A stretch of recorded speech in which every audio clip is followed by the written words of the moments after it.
Well, happy Memorial Day, everybody. You know, it is Memorial Day today. I hope you had a great weekend and enjoyed it. You know, Memorial Day is a funny holiday because on the one hand, it's very lighthearted. It's the first long weekend of the summer. It's full of barbecues and backyard parties and family get-togethers and swimming and camping and hiking and all those fun things.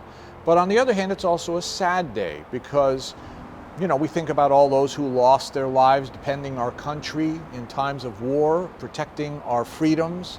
And it's also a time I think a lot of us consider just people we've lost in our lives, and we're remembering those who are not with us anymore.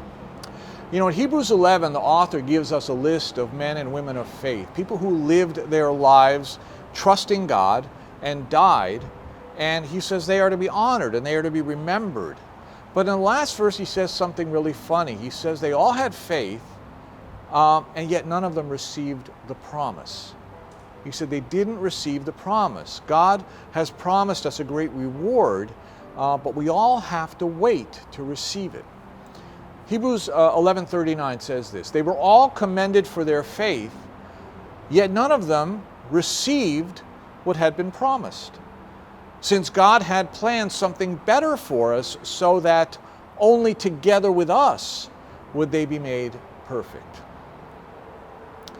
So the first thing I want you to understand is there's a distinction in Hebrews 11 between the plural word promises and the singular word promise. In Hebrews 6:15 it says that Abraham received what was promised. This is a plural word. It means the promises God had made to him about his life, his land, his son Isaac, different things that God had told him he would do for him. He says he received those promises. But here he's talking about not the promises God has made to us in this life, but the promise, the deliverance and peace with God that comes only through Jesus Christ. They lived and died as men and women of faith, but they never saw this promise fulfilled. The author says God has planned something better for them, and that reward is made possible only through Christ. All who are in him receive that reward together. This makes what he says in chapter 12, as he goes on, more meaningful, because there he talks about a race that we're all running. And he says that as part of that race, having gone before us, they now become part of a cloud of witnesses as we run with perseverance the race that is marked out for us. See, they've run their race, but they have a role. God's people throughout the ages are one team competing in one contest that will not end until Christ comes again. So these saints have completed their leg of the race, but they have not received the medal yet because the race is continuing. Their part is done, but it's like a relay. Now we've taken over. And they are now the cloud of witnesses that are cheering us on and encouraging their teammates to persevere. You know, if you've ever seen, there was a movie called Chariots of Fire. It was about a missionary named Eric Liddell.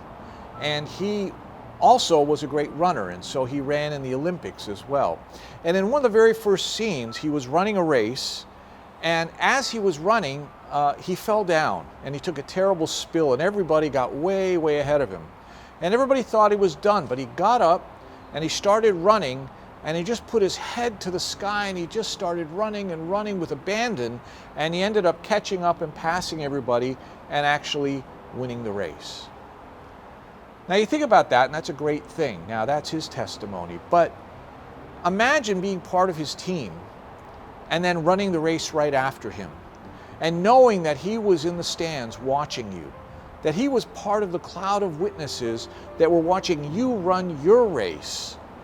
Wouldn't that inspire you? Wouldn't that say to you, how can I not give my fullest knowing that he's there watching me run my race? And imagine the beauty of receiving a medal together with him at the end of the day, knowing what he had done before you.